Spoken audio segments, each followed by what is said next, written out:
Hallmark, everybody. There is nothing better than comfort food, and today Debbie is excited to share with you one of her all-time favorites, Deb. Smells good in here. Doesn't it smell good? Yes. You're right, Cameron. This is one of my all-time favorites. I used to eat this growing up when I was a kid, and it's so nostalgic for me. I did a lot of sports in high school. I was a cheerleader, I ran track, I was on soccer.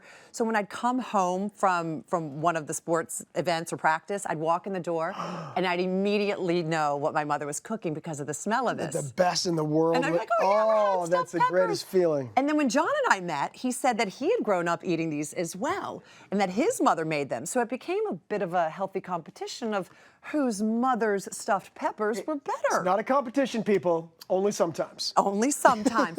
So he would make them for me, I would make them for him. That's and fun. The truth is, they're equally as delicious. Oh. So I'd like to tell everyone at home, these are not your mother's stuffed peppers. These are your mother-in-law's. These are the ones. So I'm going to make my mother-in-law stuffed peppers. My mom usually traditionally would make them with ground beef. His mom would make them with ground pork. Oh, wow, okay. Right, so it's very simple. The prep time is so quick, and then you pop them in the oven and forget about them, and you can go about your day. My goodness, that's perfect for me. So first I'm going to show you how to actually cut the pepper and get all the stuff from the inside. Now, I'm using red and yellow peppers today, but you could use green peppers if you want. Green peppers, for some reason, hurt my stomach a bit. So as you can see, I've just cut the top of the pepper off, and you're going to want to save that because you're going to cover them. And then you just cut around it with a knife. Do you need this guy right here? Yeah, we need him. Okay, do you want me to take this out? Sure, you could take that out. There you go. Or not. Very easy. And you can rinse all these out, get all those little peppers out, and then you're good to go. So as you can see, we've done that over here. Yep. Set those aside. You can do that while I'm preparing this. So I just have some ground pork over here. You can ask your butcher to give you some ground pork. They sometimes have it there in the little butcher counter. The onion. You okay over there? I'm trying. Okay, right? I got a simple job. I got a simple job. You know what I mean? But I got it done. Yes, we've got some onions. So the onion, you're going to want to grill the onion a little bit. So you just saute it just a little bit on the stove top with some olive oil. You let it cool down, and then you add it to your ground pork. Okay. Like so. You add some regular white rice. You can add brown rice if you want. Not cooked? No, not cooked, because it's going to go in the oven for 2 hours. So it's all going to cook. Wow, how easy is that? 1 egg. And then you just combine it. It is so simple. You get it all combined just like this, and then you start stuffing. Do you want me to mix that up, Deb? You know what? Go ahead and mix that up if you'd like. Okay, thanks very much. Get yourself in there, and I'll clean this out off. And you're also going to then stuff some of these peppers. Okay. Now, in my cookbook, it's all Greek to me. I have a recipe for a vegan option for people who may not eat meat, and you can put asparagus in there. You could put mushroom. You could put eggplant, whatever you like. And I've used brown rice in those as well. But traditionally, like I said, you would use ground beef and some spices and some onions, just like John's mom does. But instead of the pork, we use ground beef. Okay, so you have that combined pretty well. Pretty well. Now, you just start to stuff. Good Here's stuff. the fun part. Good stuff is right. Get it? Funny.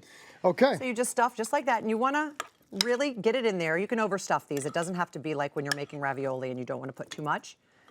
Just like that. I mean, the onions could have been combined a little bit better, but it's all right. You mean the stirring wasn't so great? No, you're all right. So other than look, there you go. It's got a little cap. Oh, it's got a little top to it. So what you do is you stuff them all. Okay. Then you place them in a Dutch oven. All right. So you know what? Keep stuffing, and I'm going to put some of these in this Dutch oven, even though we don't have the tops. You just keep doing that, and I'm going to show what we do, and then show what they look like on the other side.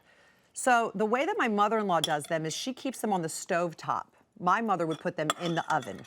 Again, there are a few different ways to go about this. So there you go. Fine. Here you go. Thank you. Yeah, you really have overstuffed. Okay. Even though I said you couldn't. So you put those there, and then you cover them with stewed tomatoes. You just open up a really great can of stewed tomatoes. My mother-in-law actually grows her own tomatoes in Michigan, and then she stews them herself. So you just pour it all over the entire pot. Just over. You don't have to be delicate. You don't have to be careful. You don't have to be ginger at all. Okay. And then you just cover them, and you let them just cook away on a medium heat for about 2 hours, and then voila, you have them just like that. That's it, just like that. That's it. It's such a great go-to easy meal. So you could also use what, sorry? Tomatoes. You can stuff the tomatoes as well. My mom does that, but you don't want to. If you're going to stuff the tomatoes, you want to put them in the oven. And I'm going to show you a little thing that my mom used to always do when we were growing up as well. So these are my mother-in-law's. You can go ahead and serve those, and we're going to put a little sour cream on top. But I'm going to show you another recipe that we have. So we did tomatoes, we did peppers, we did eggplant, Mm-hmm. and we also did little zucchini. And since zucchini are in season right now, yummy. I thought I'd show you another recipe that is just as simple. Now this one Great. is actually done with the ground beef.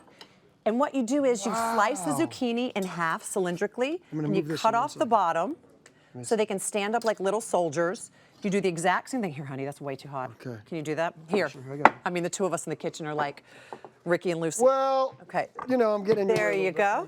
And you stand them up, you get them all cozy together, and you bake them for 2 hours again at 350. Look at these guys. Aren't they I'd like one of so those cute? Too. I should have one of those. Can I have a little taste? Yes, of course, and especially since it's in season now. Yep. And although the Common sour sense. cream was an addition by John's grandmother, Buni. She was from Romania. And her grandma in Romanian is Bunica, so they used to call her Buni. But now my family is using the sour cream too. So we've sort of adopted it. Let me know what you think. This is good, everybody. Full recipe. Visit hallmarkchannel.com.